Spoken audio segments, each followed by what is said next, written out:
Ngifundela sifone sibonke ibandla la ibandla le-New Testament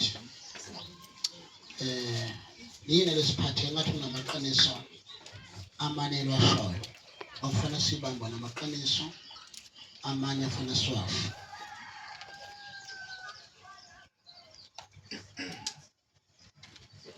Yeah.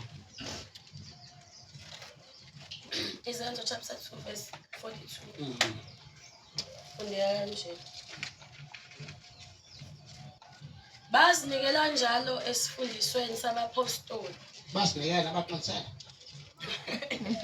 Ngicela ukusithelezo ngapha. Oh, makuyileyo ke that's fine. Yeah, 2020 lo. 2020 akulongo right. Awumfundele. Bazinikela njalo esifundisweni sabapostoli. Ekuhlanganeni ekuhlephuleni isinkwa nasemkhulekweni. Asithathele ka 1959. Ngoba manje ngifuna ukungishila kwi-context endawo ukukhuluma ngayo. Okay, verse 42. Yeah, Baqinisela njalo esifundisweni asithi baqinisela njalo efundisweni abapostoli. Baqinisela njalo esifundisweni abapostoli. Baqinisela njalo. Baqinisela njalo. Yebo. Indaba yethu ke bantu basezolweni isethela namhlanje akasibuyela kule yanda ngibona ukuthi impostoli baba asi recap ngalesi sizathu ungawusisi asi recap ngalesi sizathu sokuthi khona bebengekho ngeviki ezidlule isifundo ngoba isifundo okufanele kusibuye sibukezwe bese sibona lapha bengekho sikwazi ukubafaka egameni lika Jesu. Amen. Asithi baqinisela njalo esifundisweni zabapostoli. Yini ke lento engikhuluma ngalo namhlanje ngikhuluma isifundo ebaqinisela njalo isifundo esasi sifundiswe uJesu manje kwadingeka ukuthi laba abangabafundi phansi kwakhe uJesu bafundiswe leso sifundo. Amen. Leso sifundo ke bazalwane okwesifundo owafanele basamukele ngamandla kaMoya weNgcwele owayithululelwe ebandleni ngaleso sikhathi. Kusho uthini ke ngicela ukulungiselela igama ukuthi usho uthini uqinisela. Mayethi umuntu uyaqinisela noma ngosiBhayibheli la sifunda khona ukuthi baqinisela njalo sifundisweni sabapostoli. Kuthi angithi intshumayelo ikwazi ukuthinta umuntu. Kodwa isifundiso sikwenza umuntu ukuthi akheke noma isifundo siyamakha. Ngicela ukukusiza lo. Intshumayelo ikwazi ukuthinta inhliziyo yomuntu. Kodwa into ekwazi ukumhlalisa umuntu isifundiso. Baningi abantu esibashumayezile kodwa baboni. Mangalandelisisa athi umuntu ewangithinta uJomani eshumana emngcwabeni. Kodwa akanasifundiso ngoba into ekwazi ukumhlalisa umuntu basikhulumeni yini ekhangisisa umuntu isifundiso ngoba isifundiso sikwazi ukuthi noma usungadali la kodwa uyotala eCape Town kodwa sifunde sigcine. Kodwa bangaka bafundisi obezo beshumayela wathinteke enhlizweni yakho kodwa afundisekele namanje. Yingakho uJesu washumayela ivangeli bese bafundisa ugcina konke. Akasho ukuthi bashumayeza ugcina konke ngoba wayazi lento yentshumayelo yokuthi is like yathinteka enhlizweni kodwa ayikwazi ukugcina intshumayelo kodwa ifundise egcina. Yeah, ngiyasizwa ngini. Yale bazalwane. Uma ubona amabandla ekhule inumbers akwandile kulelo bandla abantu abashumayelayo kodwa bande abantu abanesifundiso. Into engakwenza ukuthi as a crossroad sikhule in numbers is not about preaching, it's all about teaching.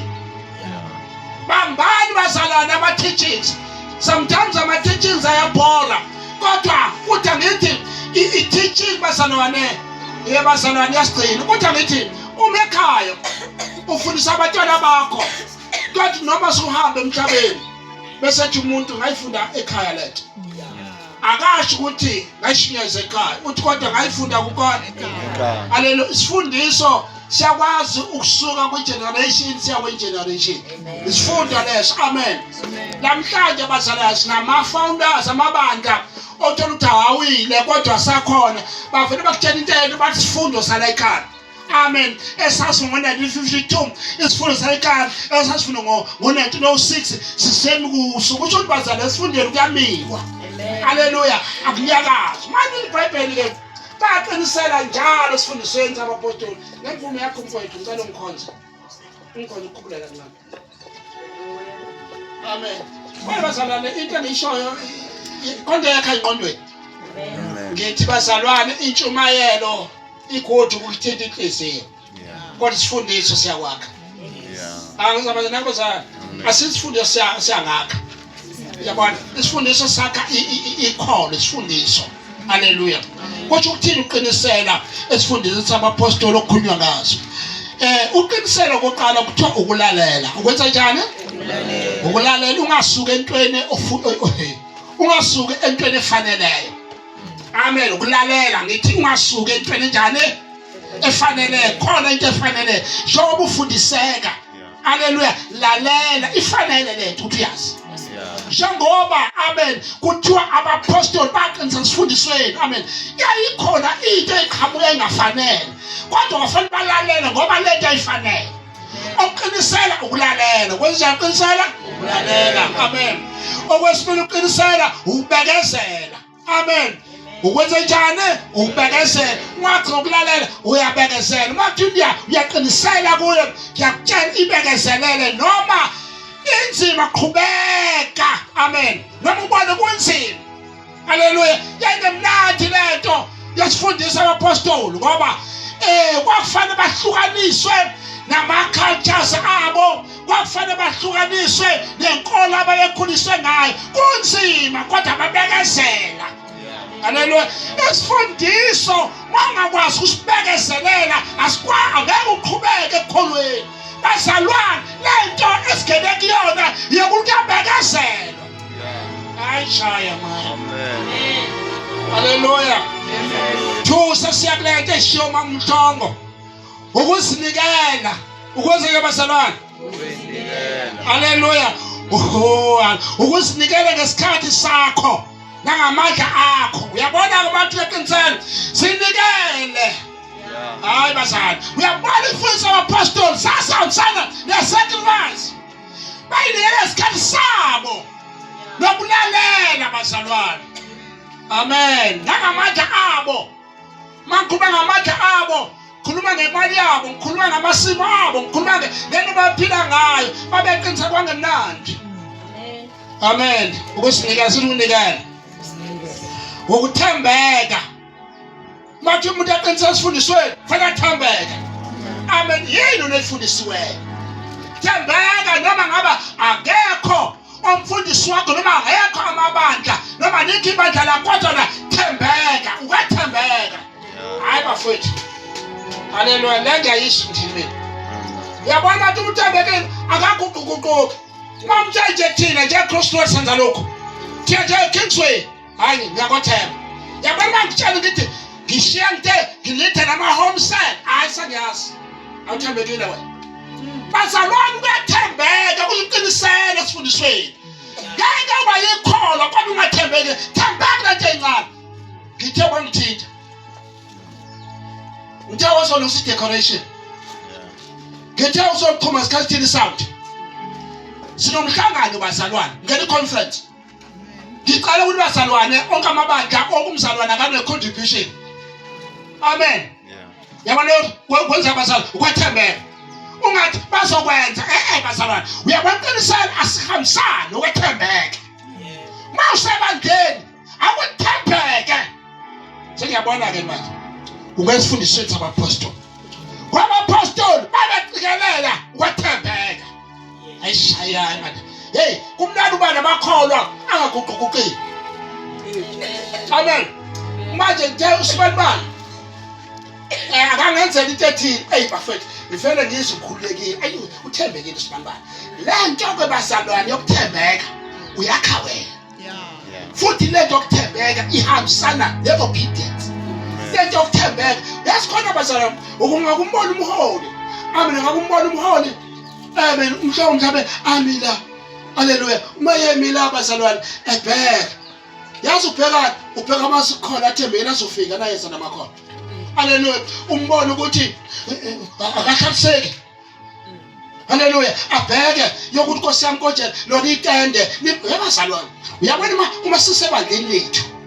Ngiyathi abazalwane akasifundele ukuthembeka. Amen. Asithembeke entweni yethu. Ngiyathi abazalwane. Hallelujah. Bazalwane senzani la ebandleni ithini program yethu sizokwenzani maphela unyaka ngoJuni senzani lento ithi bazalwane siyathembeka asikugugugu ngathi bemazi lo ukuthi angeke yenze leyo nto amen bengikhuluma bafethu masikholwa siyathembeka. Hallelujah and then amen. Yabona mthatha khona umuntu engihamba phezulu kwakhe. Yabona mthatha Yesu emoyeni khona umuntu nje amen emphe kwakhe ngoScripture. Yabona yasifaka iScripture la kuye ukuthi hey wena amen musukuyenza lento thembeka uthembeke wena amen thembeka nangoqobo lwakho. Hallelujah. Ngiyakuthi basalona yona ngabagama senzani ithali la ibandleni. Hallelujah. Njengoba likhona ihloniphele lento thembeka kuyo lento ayenu lento. Yeah. Uphiyelela sikuphiyelela. Hallelujah. Noma ngabe sikhona ithiyo kodwa ungayeki. Amen. Uyabona umuntu uma eqinisela. Hallelujah. Iyaphikelela. Hayi khona kushona. Amen. Ayani izibafethu kodwa iyaphikelela twashahlangana. Hayi mathatha. Musubheka ukuthi ukhona hayi wena iyathi ngawo. Hey. Amen. Musubheka usibanibani ukhona. Uyabona mawubona ukuthi uganiwe uyabambezela mushiya amen hamba phikelela. Amen. Lento yaphikelela ayiko ukuthi ngiganene ayiko ukuthi ngilengane amen kodwa ngiyaphuma. Ngiyaphikelela. Yabona abapostoli babephikele beqinisele ukuphikelela lokho. Hey. Ho nyakiso bazalwane. Amen. Amen. Bese kuthi okuyunamathela. Asithi unamathela. Okay, kanibhale ngani? Ngoba ngizombuza bese ngibuye ngale enkulumo layo. Igama lakhe unamathela. Amen. Ubambele uyabona kuthiwa umuntu abapostoli babe namathele kuthi uthi lento isho ukuthi amen babebambelele eqinisweni. Uyabona uma ngithe bamba lensika. Amen. Ubamba into yodwa ukuthi angeke iwe nami. Amen. Bambelela. Yabona makuthiwa babethembekile nokuqinisela nokunamathela bafethu. Akanamathela into yaseCrossroad Road. Cha bafethu. Ngithi yenza njalo into yaseCrossroad. Namathelani kuyo. Amen. Ningabi namagama, ningabi nenkinga ukuthi igama lenu endaweni enjani ake ninamatheleni. Ngiyakuthi bazalwane ngisho uma ukuthi umuntu unamathele kulento awukwazi kumsusa. Igama laJesu lo angeke nje abantu abanamathele eCrossroad kumamhlongo ukuthi basuswe yimi. Yabona kunamathele kusho ukuthi haleluya uyabambelela efundisweni. Laso sifundiso nani bafana bami ngihamba nani ngicela namathele. Amen. Angisize ushumeza nashumeze ka. Amen. Igama laJesu lo amen. Ngiyakuthi yabona basana lokuthiwa unamathele ukubambelela eqinisweni unamathele ukubambelela kuphi? Bafana ngalikhulumela. Hallelujah. Ubamba kunamathele ubambelela kubozana Eqinisweni. lalela bambelela nje iqiniso iqiniso okholwa kulona. Hallelujah. Hallelujah. Amen. Sengishilo bazana ngathi kulalela. Amen. Ukwenza lokho okufundisiweyo. Ukuma uqinile. Unganyakaziswe imfundiso yamanga ekhona. Hallelujah. Ubazalwane uma umzalwane nje ethi uyakholwa amen ngicela ame eqinile. Hallelujah. Akumiwe bazalwane. Babeqinisela ngifuna ukuthi ke akasibuke namhlanje ngenkonzo le yesithe sezengane bazalwane. Bathi amen. Amen. uyakhazimula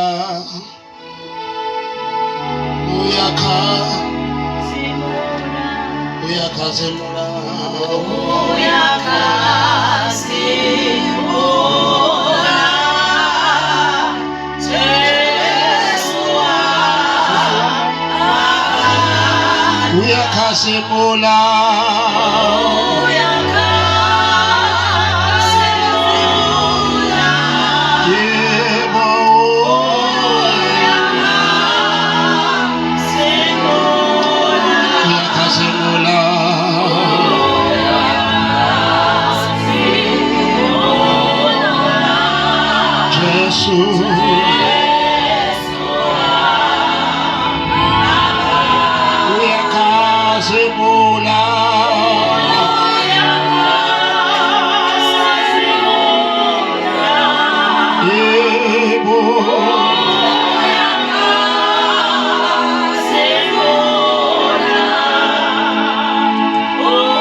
ngifuna ukusho kafishane ukuthi kunezinto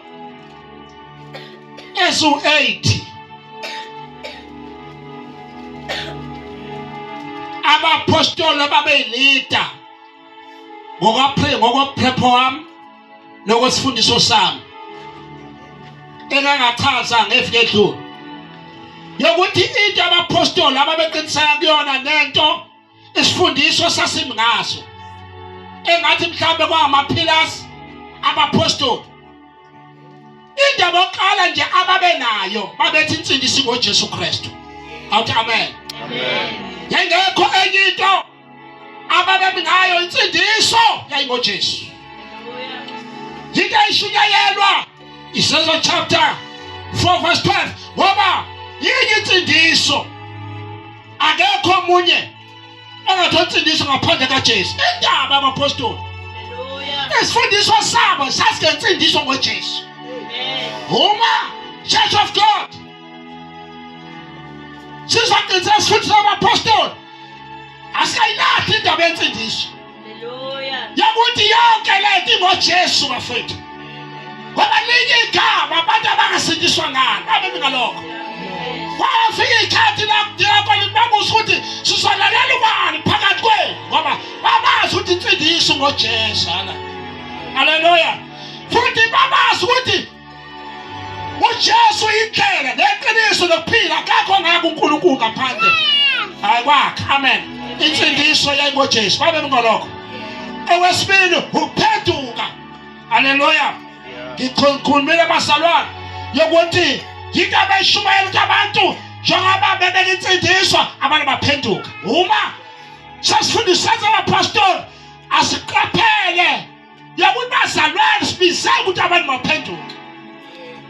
Haleluya. Isaiah chapter 2 verse 9 liBhayibheli moya kaNkulunkulu ophezu kwakhe uJesu wayehamba eshumayela ephulukisa bonke basemandleni kaSathane yokuthi abantu baphenduke nakuso Church of God. Bazalwane uma into yethu inamandla asibe nayo lento lepassion ye-soul winning. Come on church. A soul winning ngoba indaba kaJesu ayingo-soul winning. Amen. Imibandla lethu noma imibandla kaJesu lingenayo soul winning akusho lutho ungasho ngensindiso kodwa mangekho umuntu ongenayo embusweni kaNkulunkulu ngawe wrong.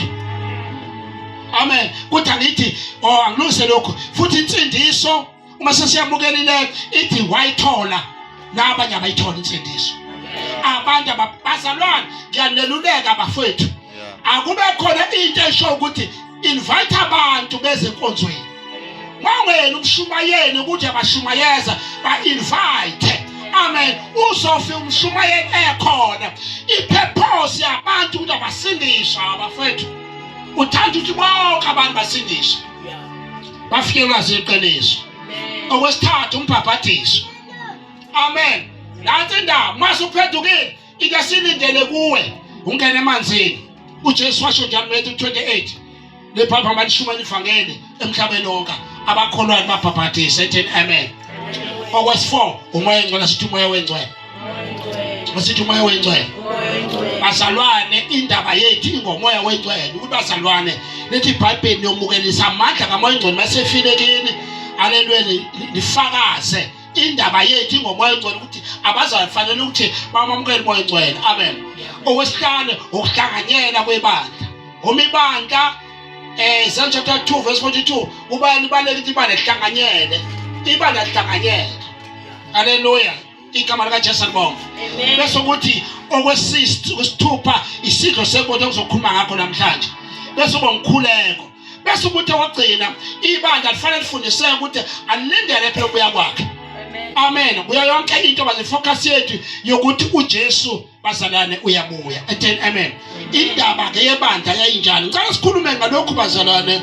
Indaba yenkonzo engise ngayo inkonzo yesidlo. Umujomane engithiye nginikeza ithuba ngiyokhuluma kulezo 4 umkhuleko bese ngikhuluma izinto zo2 esisele za fellowship. A fellowship and a prayer. Nyangiso bazalwane ibandla limi kalokho asifunde ke bazalwane. Asifunda kamazwi kaNkulunkulu. Exodus chapter 12 1 to 14. Nikhona bazalwane? Ngithe namba bazalwane? Amen. Right. Ungabhala ke asiqale ukuthi inkonzo yesidlo iyaqala phi. Exodus chapter 12 number 1 to 14. uJehova wayesekhuluma kuMose naku-Aroni ezweni laseGibhithe ethi, le nyanga iyakuba kini inhloko yezinyanga, ibe yinyanga yokuqala eminyakeni kini. Khulumani kuyinhlangano yonke yaba-Israyeli nithi, ngolweshumi lwale nyanga, ilona lowo makazithathele iwundlu ngokwezindlu zawoyise, kube yiwundlu ngendlu. Uma bomuzi bengalaneli iwundlu, olithatha nomakhelwane wakho. Kusho ukuthi uma kuthi wena awunalo iwundlu kwakufanele uthulelene komunye umuntu kodwa iwundlu libe khona. Qhubeka. Olithatha nomakhelwane wakho oseduze nomuzi wakho. Yep, chapter 12 yep. Njengenani labantu. Lelo nalelo wundla noma linani elithile njengokudla kwalowo nalowo muntu. Yebo, qhubeka. Iwundlu mangabe nasici libe ngeleduna libe nomnyaka munye. Yep. Nilithathe emvini noma embosini. Yep. Niyakuligcina kuze kube sosukwini le-14 lwaleyo nyanga. Yeah. Ibandla lonke lenhlangano kaIsrayeli liyakulihlaba ngakusihlwa. Baza kuthabatha igazi balibhece ey'nsikeni zombili zomnyango nasekhothameni lomnyango endlini abawudlela kuzo. Bayakulidla. Okay. Bazakidla inyama ngalobo busuku yosiwe ngomlilo. Bayakidla kanye nesipho esingenamvubelo nemifino ebabayo. Lingalidli lisehlaza noma liphekwe nokuphekwa ngamanzi, kepha losiwe ngomlilo. Ikhanda lalo kanye nemilenze yalo nezibilini zalo. Ningashiyi lutho kuze kube sekuseni, kepha okusele kulo kuze kube sekuseni nizakushisa ngomlilo. Niyakulidla kanje, iy'nkalo zenu ziboshiwe, iy'cathulo zenu zise ey'nyaweni zenu, nezindondolo zenu zise ezandleni zenu.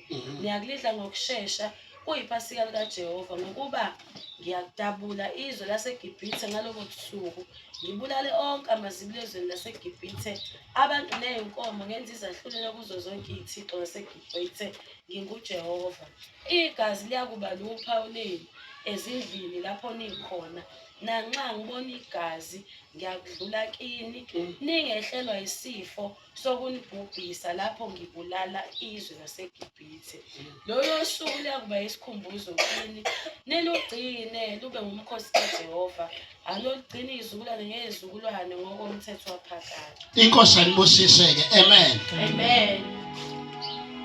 Ngicela siphuthumeni yakhe idoctrine ngalesi sifundo. Upala baseKorinte chapter 5 verse 7 uma ngibambe incwadi kaLuka chapter 22 bese Isaiah chapter 2 verse 42 bese Hebrew chapter 9 verse 28 ngoba sengiqedile. Upala baseKorinte chapter 5 number 7. Oyedwa ngitholela iBhayibheli ngangifundela 22 Luka 22 verse 19 to 20 bese Isaiah chapter 2 verse 42 and Hebrew chapter 9 verse 28. 1 Corinthians chapter 5 number 7 verse 7. Yeah. Khiphani imvube abadala ukuze nibe inhlamentsha Yeah. njengalokhu ningaba ngenamvu Yeah. ngokuba nelethi iphasi lahlatshiwe linguKristu. Yes, thank you. Asibheke 22 and 19 to 20. Verse Chapter 22, 19 and 20. 22. Luke. Luke chapter 22. Chapter 22. Yeah, verse 19 to 20. Verse 19. Wayesetha bathi sinkwa wabonga wasihlephula wabanika wathi lokhu kungumzimba wami onikelwe nina yenzani lokhu ukuba ningikhumbule. Yes. Kanjalo-ke nesitsha emva kokudla ethi lesi sitsha siyizivumelwano esisha egazini lami ethulelwe nina. Awubheke-ke kwathi iyona lesifundela ukuthi ibandla lahlanganyela 2 to 22. Asifuna 19 chapter 9, Hebrew chapter 9 to 28. Hebrew chapter 9 verse 28.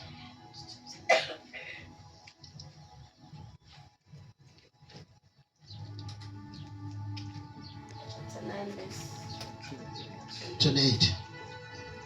verse 28.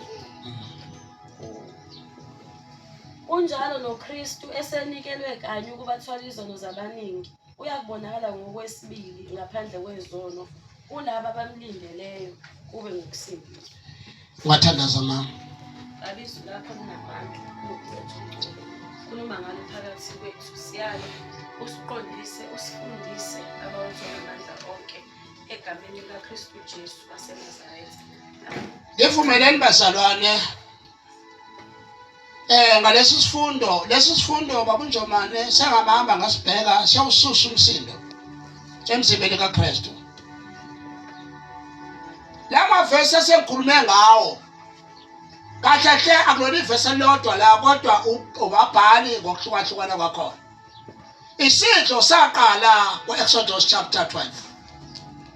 That's why kwezokuthola the Passover, there's a Holy Communion. Kahle hle kwakuyisidlo leso. Isidlo yinto ongayona isiko labantu kodwa yinto esezweni.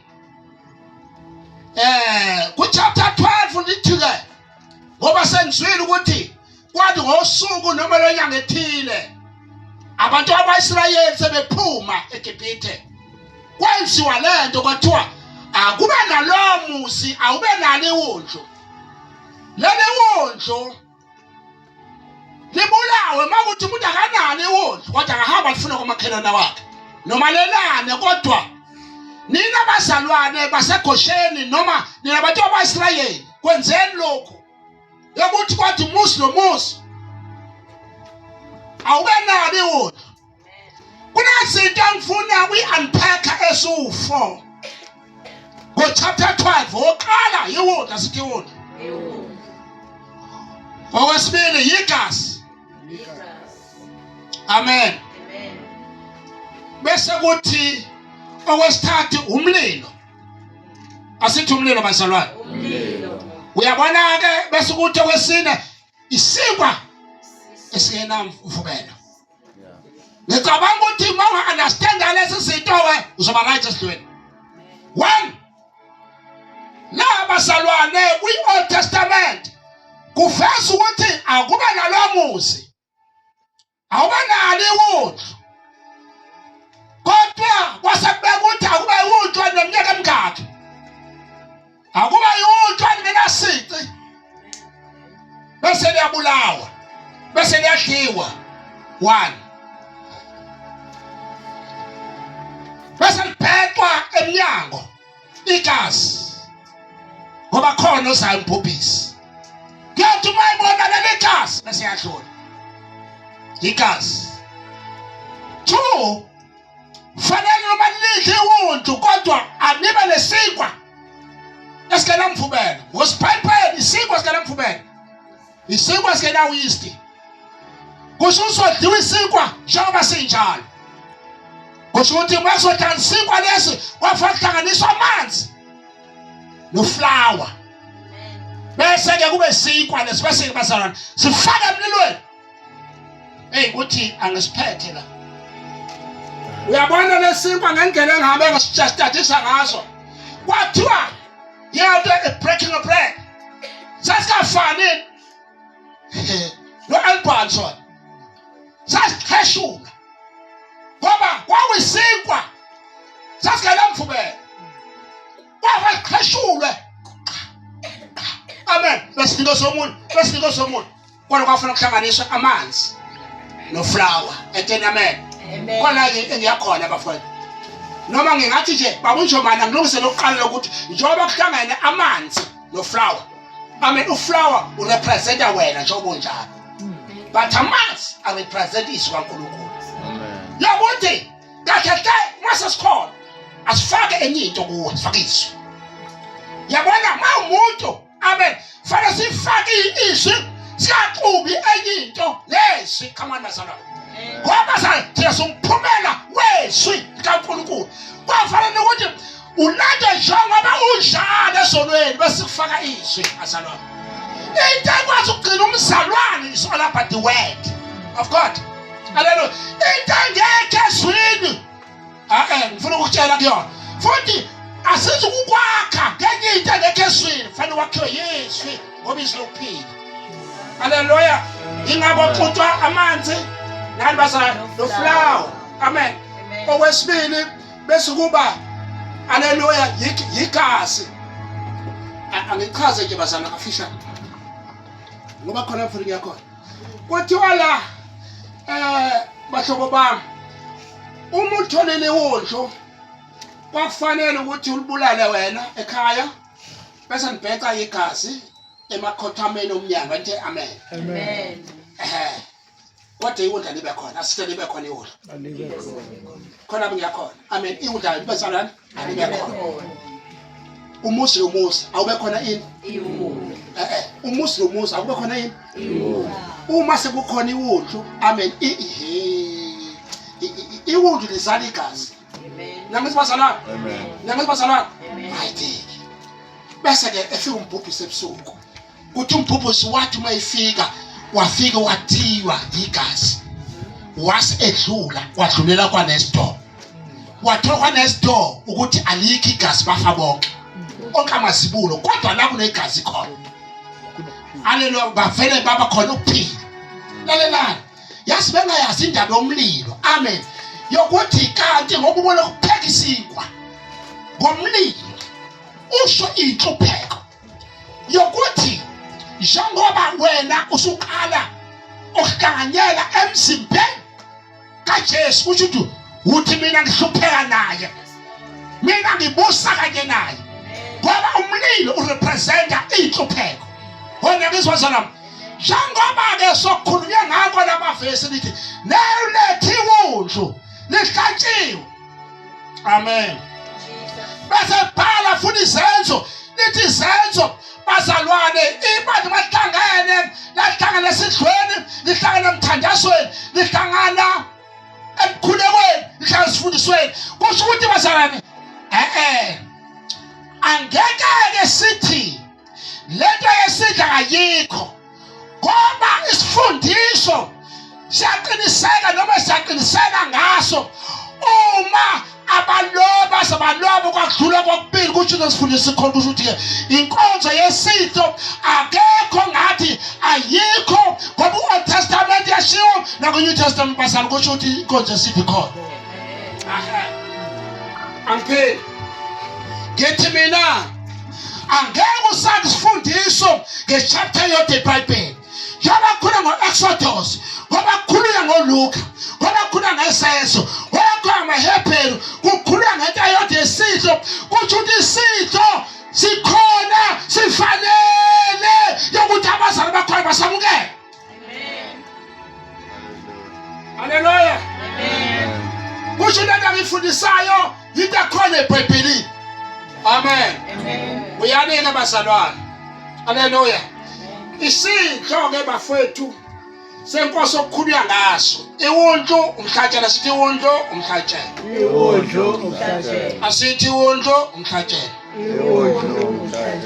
igazi bazalwane mele ukuthi uvikele ekufeni okwakuzohlasela ikhona ke into engihamba ngayifunda yokuthi Holy Spirit ngisize.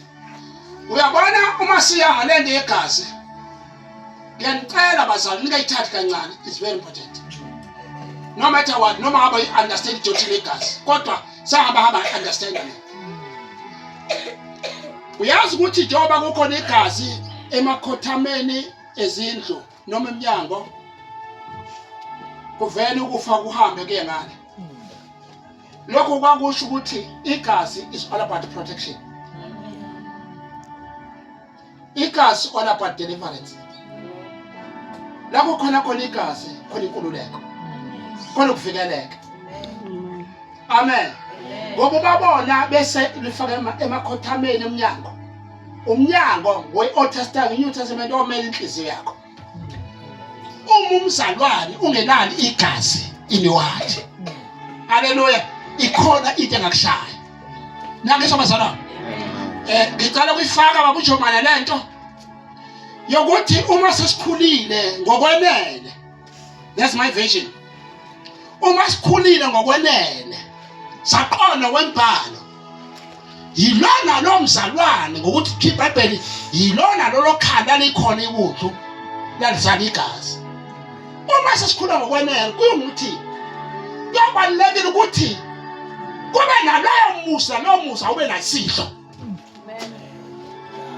Amphindi kusho uthini ukuthi kuba nesihlo ekhaya? Kusho ukuthi njengoba ungakhendi njengoba ihamba inyanga uyaphapha ebusuku bakuphosa ngemimoya uvela uthathe igazi. Uthi njengamanje ngoba kwenzeka kwiTestament yakudala. Now I want to sanitize the blood of the lamb. Njengamanje sengiyaphuma ngiphethe igazi ngithatha lesiko yakuthi ngiyahlanganyela Jesu enqobeni kwakho. Njengoba sengidla lesiko ngithi weJesu angisanqobi mina ngeke senginqoba nawe ngoba impi akusayona yakho eyami phela kodwa impi yami nawe. Amen. Haleluya. Ngithi mina haleluya wabona uma sisi-understand abesihlo wonke umuntu okholwayo kuyobalulekile ukuthi isihlo asibe khona emzini wakhe. Hayi ngoba esihlo kuyisonto kuphela kodwa ngesikhathi kuzofika umbhubhisi ebusuku bafowethu anikhuluma ngedwa. Amen. Haleluya. Amen. Ngeke ngaphupha lesithuko. Haleluya. Ngayibona abazalwane nginempe engibhekene nayo because ngoba sengifundise ngesihlo. Haleluya. Ngaphandle kaNkosikazi wami impela engibhekene nayo emoyeni. Haleluya. Ngaphapha ngasikhathi ka2. Uma ngiphapha amen ngase ngikhumbule kuthi konje mina la nginewulu. Konje mina la ngesinkwa. Hayi konje mina la nginegazi. Hayibo igama kaJesu ngavela ngathi gubudu. Igama likaJesu bonke ngavela ngashona. Amina ngathi njengamanje mina ngithatha ingane zabantu. Usathane lengosi afuna ukuyenza ngezingane zabantu engiyilashayo njengamanje. Haleluya. Ngithi ngegazi likaJesu I apply the blood of Jesus. Emgwaqeni ngegama likaJesu. Ke-apply igazi likaJesu.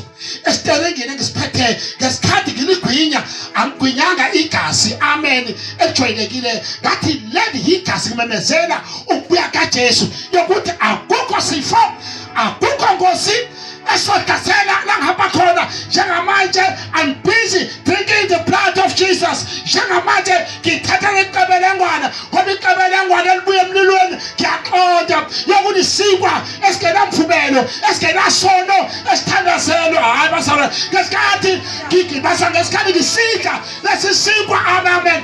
iBhayibheli abantu abasayini behamba ulwandle olubomvu lababona ulwandle. Senjani ulwandle? Yingoba babona iwundlu, yingoba babona uJesu, yingoba babona igazi, yingoba babona isiko esingenamvubelo bazalwane. Hey bafowethu. Nini right niyabona nini right? Abanje nini right? Amen. Nankinga emsebenzini yenu. Haleluya nina nankinga. Nina nikibela nabantu abangcwele holy. Lord, you are holy, holy, holy. You are holy. When you are holy, igama kaJesu wena beko abafuna ukugudluza semsebenzi yaso ngcono wena amen haleluya ngoba lokugudluseki wena awunama attack nemanager yakho awunama attack haleluya nabantu bamakhelana wakho kodwa umusuqonda ngokwesibhalo sewundlu negazi kaJesu uthi mawuvuka ngoba uzovula ikona njengoba mntana uzohamba uye tertiary amen kodwa ngithi ungayidoja yonke inkonzo kodwa ungayidoja inkonzo esile ngoba iphethe ukuphila kwakho amen ngafela ngalokho-ke babunjomani ngaqona ngathi from there never amen ukuthi isilo sami sikabibikho igama likaJesu libonga wena wawabona ukuthi uhleli nengane kanti ingane yandisa wawabona uhleli nengane igama likaJesu libonga ingane ngamagama ukuthi ngayikho la ekhaya kodwa uma umuntu wegazi uthi uma ifika umbhubhise ebusuku avele avusa wena uqothoze igama vele bona lo akekho la igama likaJesu libonga wena wakwayenza lento uthi wavuka wathandazela ingane zakho uyayazi nona lo amen uthi ngakuvela kuphela ubuthongo uthi weNkulunkulu amen angibathandazele ngabeke izandla ngegama likaJesu amen angabe ngiyayazi mina lo ngiyayazi lo bayazi nje laba babigama likaJesu libonga kunokuvela phakathi kobusuku igama lakho babeke isandla ngoba sengazi umphuphisi ufikile ukhuluma kumina as a minister ukhuluma kimi as a husband ukhuluma kimi as a priest wala ekhaya and amen haleluya and amen nangibazala nanka amaqiniso okufanele siwazi ngesidlo amen uJesu kunamazi uthi lokhu idlani lokhu ngoba umzimba wami and amen idlani lokhu umzimba wami amen idlani lokhu umzimba wami uyazi ukuthi uthini ukuthi yathi dlani lokhu umzimba wami wathi ngamukeleni mina ngokuphelele empilweni yenu lalela wayena uJesu dlani lokhu umzimba wami wayesho ngamukeleni mina empilweni yenu ngokupheleleyo uthi uthi wena udla nakho umzimba uqona ukutshela ukuthi weJesu ngiyakwemukela ngokupheleleyo empilweni yakho manje musu ukuthi makudusiswa bese uthi mina ngeke kuthi uJesu wamamukela ngokuphelele empilweni yakho masithi wathi uJesu lokhu umzimba wami udle wayesho uJesu ngamukeleni ngokupheleleyo empilweni yenu angisi amen uyazi uthini futhi bawuthi uJesu yidlani lokhu umzimba wami yazi usho uthini uthi impilo yami mayibe impilo yakho waJesu njengoba ngithi sinkwa amen ngizokutshela ukuthi impilo yami iphethwe uwe eyakho impilo kimi ngikhuluma ngithini kodwa bazala lezo nto ngisho amen uma umukela isidlo uJesu ngiyakwamukela ngokupheleleyo empilweni asingiyakwamukela Jesu ngokuphelele empilweni yami impilo yami impilo amayibe impilo yakho okwesithathu ukufa kwami kube insindiso yakho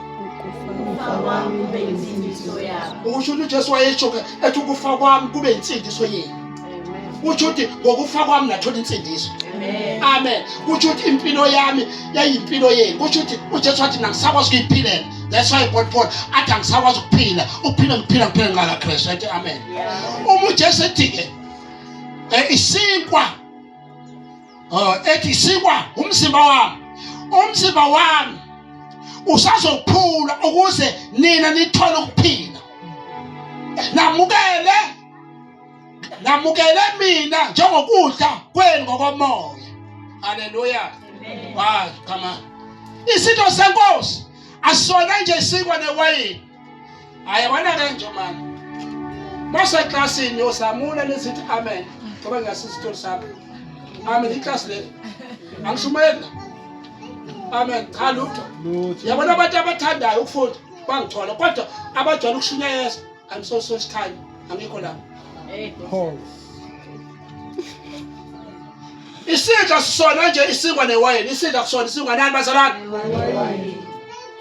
kodwa yini kanti sivumelana sesivumelana sokuthi impilo kaJesu ingene kuwo angipheli ngesivumelwano ukuthi isinto uthi ungeke sivumelana ukuthi impilo kaJesu ingene kuwo ashaya kuthi njengoba impilo kaJesu ingene kuwe wena usakwazi ukuphila athi uJesu hlalani kimi nabanye abehlali kimi noma yini icela kuthi uthi wena usungena esivumelwaneni wathi impilo yakho Jesu kimi ungena kwesivumelwano haleluya futhi impilo yakho iphila ngoJesu mawungena esidlweni usho ukuthi weJesu amen impilo yakho Jesu ingene kimi sangakwamukela amen isidlo haleluya mchazela ngathi isidlo sakhiwa izinto eziwu4 igama lika Jesu alibonga sithe isidlo sakhiwa yiwundlu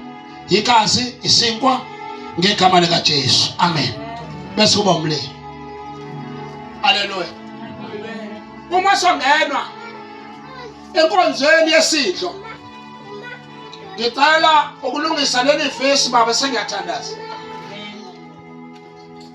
Ngwala baseKorinte lithi Corinthians chapter 11 20-22 aboqala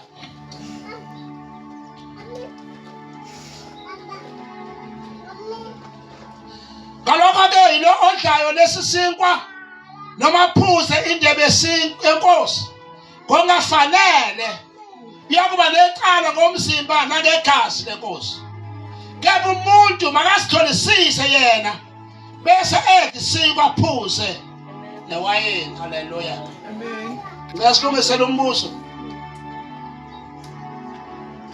wonjani ongafanele ungena esidlweni noma okuthi umuntu ma engena esidlweni makatholisise what the context uPaul wayibhala ibandla laseKorinte ngoba kukhona ukuphazamiseka ngesikhathi sesidlo senkosi angiphinde kukhona ukuphazamiseka ngesikhathi sesidlo senkosi mayithi uPaul makube nomuntu akasidlona ngicela ukulungisa lapho 1 mabhala encwadini baseKorinte chapter 11 verse 18 kwakukhona ukwahlukana phakathi oqala lokho kwebandla laseKorinte okwaphazamisa isidlo yingakho uPaul athi umuntu before angene enkonzweni makasihlole ethi amen amen yingani athi uPaul umuntu masongena enkonzweni yesidlo makasihlole come on church into yawulu kwakukhona ukuphazamiseka ebandleni basangena enkonzweni yesidlo Amen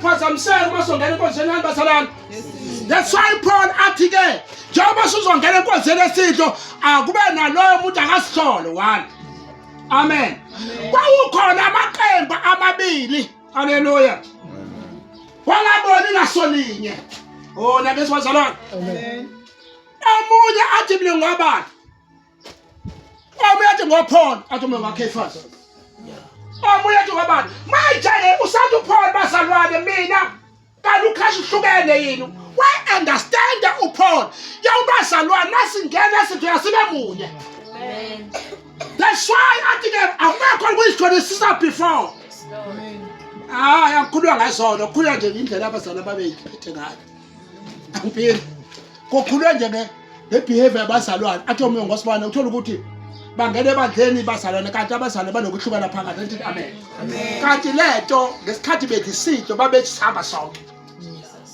kwangekho isala Israel akekho isala bayephuza igazi behamba amen bethi isidlo behamba amen kuthi ukuthi akufanele ukuthi ebandleni kube khona amaqembu athi amen lalelani mathi abazalwane bayihlola kusho ukuthi ngamagama awayengathi mina angaworship mina semaphodweni angikwazi ukungena esidlweni usibani nwa ngiyathela kwiconference yethu angikwazi ngisandungisa impilo yami hey wena uzongikhangela wena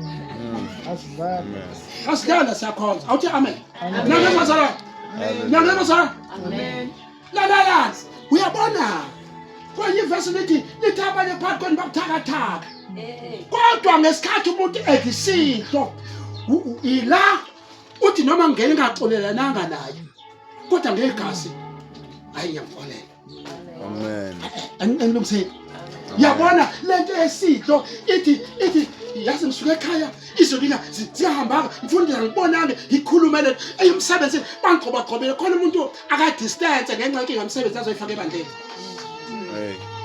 awuvinjwa ungasamukeli isidlo ngenxa yenkinga yasemsebenzini ngenxa yenkinga haleluya yakwakho kodwa mawusuza esidlweni uthi kodwa ngiyalithola yini into ezongenza ngibe ne-fellowship noNkulunkulu nasi isidlo kodwa wethu mani uyazi ngithe abantu iBhayibheli bekhulu omunye athi mengene esidlweni kanti unekhanda lelimphathele akadingi lokubekwa isandla kodwa athi mengene esidlweni athole healing. Haleluya. Abanye athi mengene esidlweni nalo angaxolelanga athi hayi lo angaxolelene kodwa ngithe mangene esidlweni semxolele ngakayi kuye. Ngoba lesi. Amen. Igazi le. Nangabazalwane. Okunye kwesibili okwenza abazalwane asikwahlukana phakathi kwabazalwane. Ngalikhulumeke kwahlukana phakathi kwani? Abazalwane. Uma iBhayibheli umuntu makasihlolisise kwahlukana phakathi kwani? Hayi ngeke mntaka kaNkulunkulu ngafika ngephasika angikhulumisi. Alelo usayidistance akama kanti igazi lomuntu kanti udlo lomuntu. Haleluya. Lalela. Uyabona ngabaza nje haleluya. Umpuphu uzothi mayifika aqale ngoba likho igazi. Alo ngoba into ayenza ukuthi igazi libe namandla kuwe makhani ngabe namandla ngoba igazi lalikhona ngabe lingekho ngabe. Manje aqaphela kaMntakankulu awungathi awuze sidlweni ngenxa amakhele nawo kulungisa wena negazi. Engabe ecela ilungisele. Siyazwana bafethu? Amen. Siyazwana? Amen. Okwesibili ubugofu ngesikhathi sesidlo. Ubugofu awuthi ngibhala ngathi ubugofu impela khona uzayizwa lento ukuthi imbi lento. Amen. Nangabasalana ya Isusi nana ubugofu buthola ukuthi uNcwaba ukuthi chapter 11 ka2022 abaqabeli babedla ngaphambi kwabampofu. Oqala lokho okwakwenza ukuthi isidlo ethi Paul abaza bayihlola kwani ngizobasalana. Amen. Kwakubugofu ngoba laba benezinto ibona beluka abakhuluphiso abaphambili igama kanti ayisebenze lalela la asiyina le status sakho yokuthi uyini songahlala egazi asiyina ukuthi uyini unani uhamba ngani. Amen. Kodwa ubugofu la. Amen. Sisemzini kaKristu. Amen. Amen. Haleluya. Abaye babesutha abaye belapha ngesikhathi beda. Haleluya. Yingakho besethi uPaul masebhala athi anakho ukudla emakini ngoba babeza abazalwane bedakiwe abazalwane beza abazalwane besuthi igama likaJesu libo manje inkundla kaNkulunkulu sabeyenza ibe yidili wasethi anakho ukudla kulonzodakelwa la. Amen. Ngisozana ababesutha ababejana balapha isilenkosi sasiphenduka isidlo sokujwayela. Base bejwayele wasethi Paul hey bafethu ninomoya ogofu sitholela before nisena awuthi amen. Amen. Athena amen. Okwesithathu ungawuhlonipha umzimba kaKristu. Ungawuhlonipha umzimba kabantu kaKristu. Alalela bamusizi uzezidweni ngicela usihloniphe ibandla kaNkulunkulu. Amen. Ungawuhlonipha umzimba kaKristu babengaqapheli ukuthi isidlo simele umhlatshelo kaJesu lokuthi ibandla lomzimba kaOdo yilona lo wayenza ntombi kanjani. Athena amen. Uthi uthini ukuthi mabasihlolisise. Uthi uthini lo wasihlolisise. Uthanda sana. Thank you, Jesus.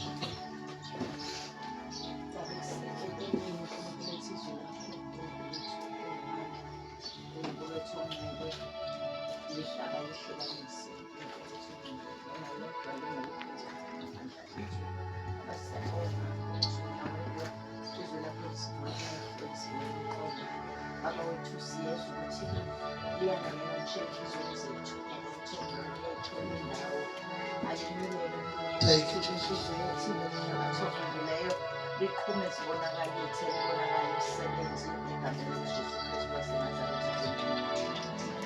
Isakhona bazalwane. Isakhona andabona sebandleni impela lomuntu othisha ngiyabona nethi ya concentrate. Amen.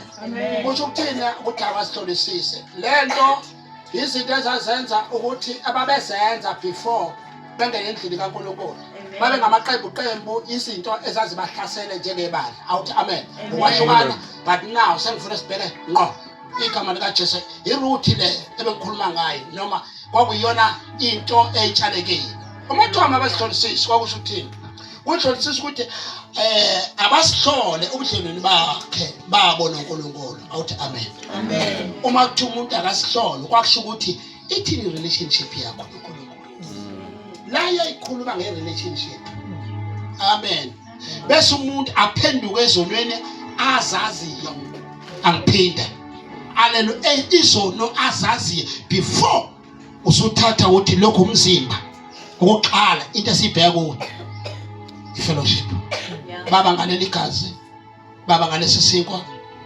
ngakudlelwane bakho nawe ngimemezela ukuphila ngalomzimba ngithi uNkulunkulu ngokuthi angidle umzimba wakho wena Thixo usungenekeni emzimbeni wami amen bese uthi axolele abanye yabona uma esidlweni ngiyaweluleka amen yibala lento uthi uxolo nangibazalana asondele esidlweni ngenhlonipho nangokukholwa athi njengoba ngisesidlweni ngize entweni efanele ngihloniphe ngiyakholwa yokuthi i-relationship yami noNkulunkulu i-right now awabafethu Amen.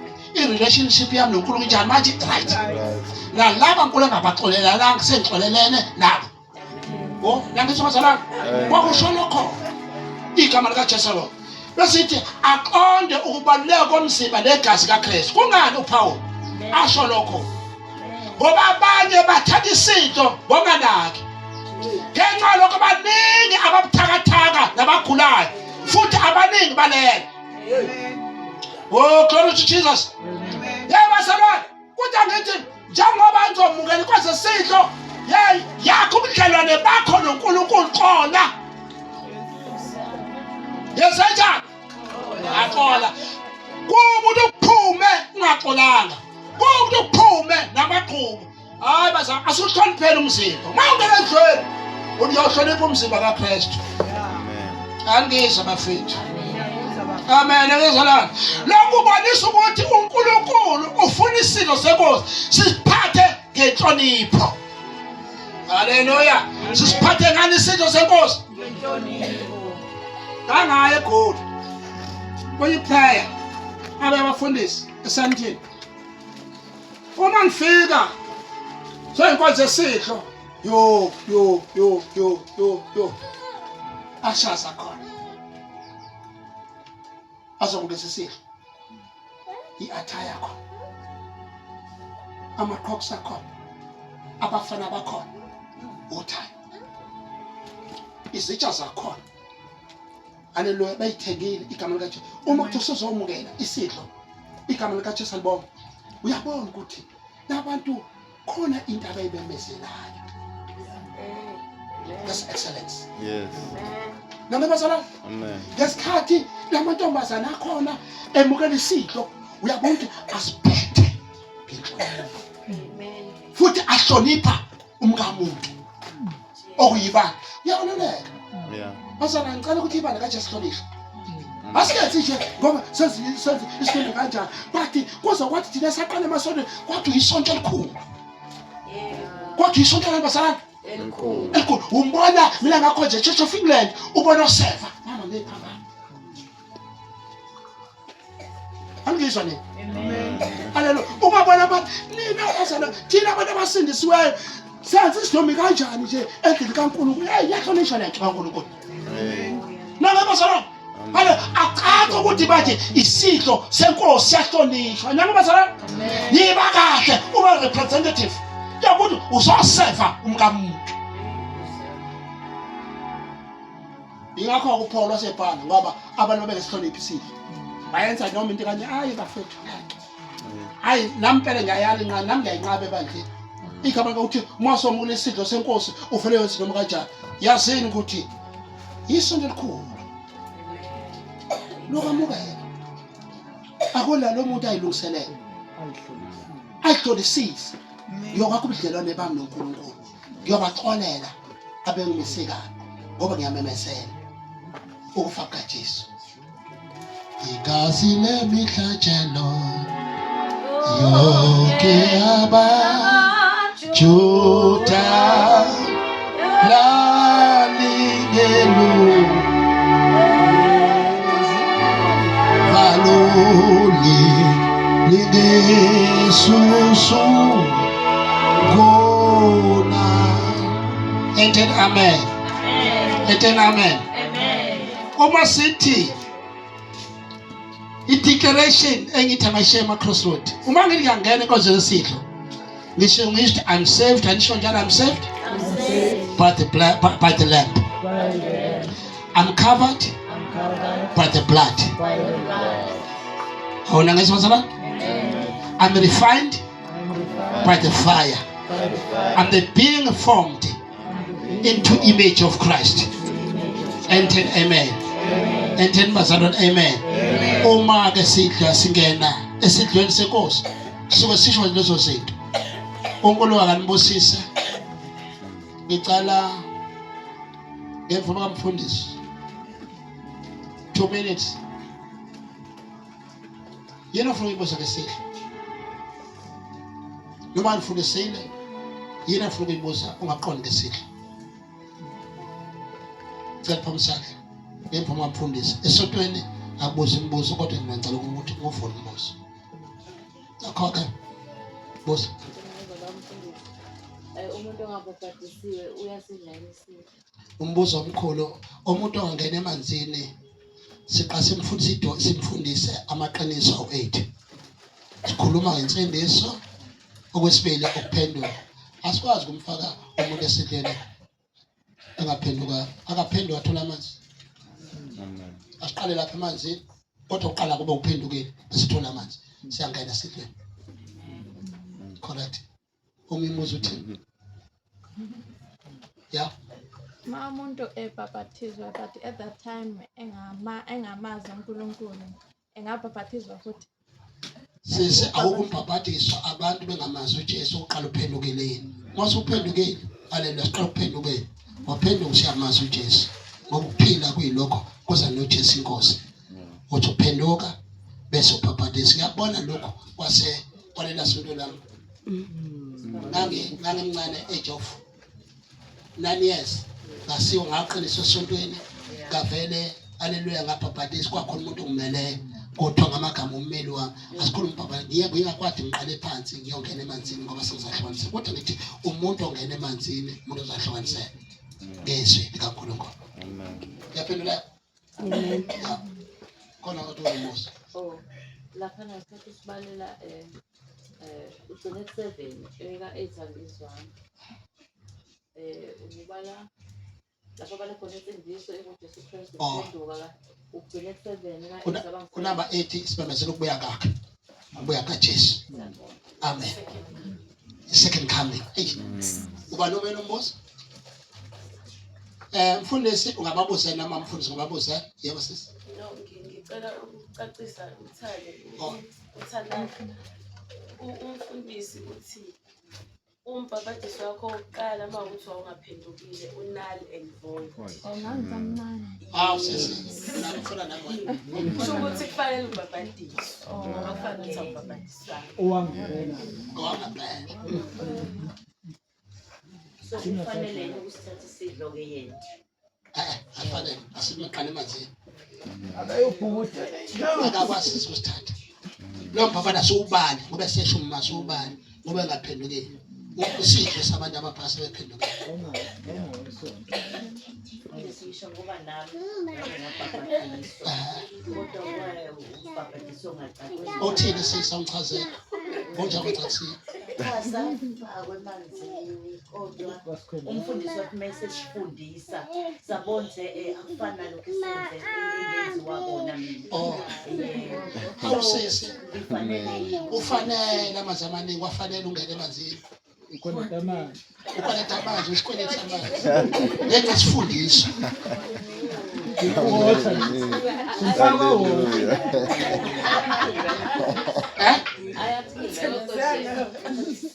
aphindwa yini bayakufaka njengoba eshe yenzeka kwezinye inkosi bakufake ungaboni nje kanje baphinde bakufake. lalela sisi ineBhayibheli uma umuntu ezongena enkonzweni esithi makasihlolisise njengamanje ngoba singena enkonzweni yamanzi ihlolisise lokho ithi uyezwa yini unecala Nkosi yami. indaba isikhola phathu uyayizwa unecala amen mina kunabazalwane engaqala phansi ngababhabhatisa bathi siyabhabhatisa egameni kayise nelendodana nelikamoya ongcwele ngavela ngabantu bhabhatisa Asawukho. base ngithi uJesu wafa kanye Nkosi wavuka yami. kanye wenyuka kanye uyabuya futhi legama linye sinikeze usho amagama uma sibazana siyabhabhatisa egameni kaJesu wazana nomelo shasha nomelo haleluya kusho ukuthi haleluya njengoba amen umelo singaphandle naye kwesiba igama likaJesu libawo noma isimphulu ngoba ungena emanzi kusho emuch water amanzi abe maningi asicinti la igama likaJesu nakho isiba selona mase singena sesiyangena asikeneke nawe malo amen njengoba singena amen umelo akazi ukuzosusa insila amen kodwa amen ngamagama uzozalwa kabusha haleluya uzovuselela ulokhuza wakhe haleluya umoya wakhe amen kahle ngoba ngichaze ngelinye ilanga leli ukuthi spirit and soul and the body kusho ukuthini lokho amen umuntu usiniswe igameni ezintathu usiniswe emoyeni na spirit and the soul amen mase sifika ngelo phela usuwalikhulu enzani manje futhi bazalwane siyambingelela ngegama likaJesu Kristu besibanda amen ngakho ke siyampaphatisa umelo omuhle manzi ngegama likaJesu sipaphatisa egameni kayise nelendodana lenkamongcokoba muthakahle sipaphatisa umelo vele namelo umthathu ngasimhlanje simelo phela umoya unespirit unesoul nebody kanjani noKristu noNkulunkulu banjalo God the Father, God the Son, God the Holy Spirit ngakho sipaphatisa egameni likayise the Heavenly Father indodana the Son of the living God the Holy Spirit shinga sampaphatisa bese yangena umelo ucwili abe siyaphuma amathi yagodosa umntwana umushaka wena Alala. inamba sana Amen. yabona ke futhi manje futhi uma sipaphathisa amen asipaphathise emagameni sipaphathisa kukhona Egameni likaJesu. indodana kabani ngamoya ngoba insindisi ngobani uJesu ngoba linye igama elikho abantu abasindisi Lord. ngani phela nathi umgabo lisusuzo nesezwe Amen. Suza 7 susebenze njalo. wefethu Imfundiso zimfundiso Baphuza ka7. amen asicunisa ka7 asicunisa ka4 asicunisa kanjani lokho kunye isikeshi. isikesho kathela lokho kunye isikesho amen kuthi angithi mamzalwane uyawadinga amanzi kanjani amaningi haleluya futhi hayi ukuthi uzocula ngomzimba ikhani kagcwele amen ufuna ucula kodwa bengathi sakathi uma ungena emanzini ungacwisa nolimi lwakho Hallelujah. semkadeni Amen.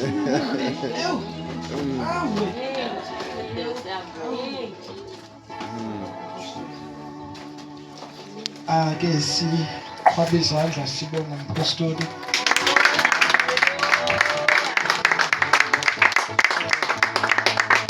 Siyabonga mthanjiswa. Siyabonga. Ukhulu kuyawuphungula futhi nomthwalo ebuholini. Uma ufundisa kunalento le ebakhona lapha cishe umpostoli uyiqonda ngcono ngoba bayayiqonda i-classroom management ukuthi ngesikhathi ufundisa kukhona umfundi othi ngobani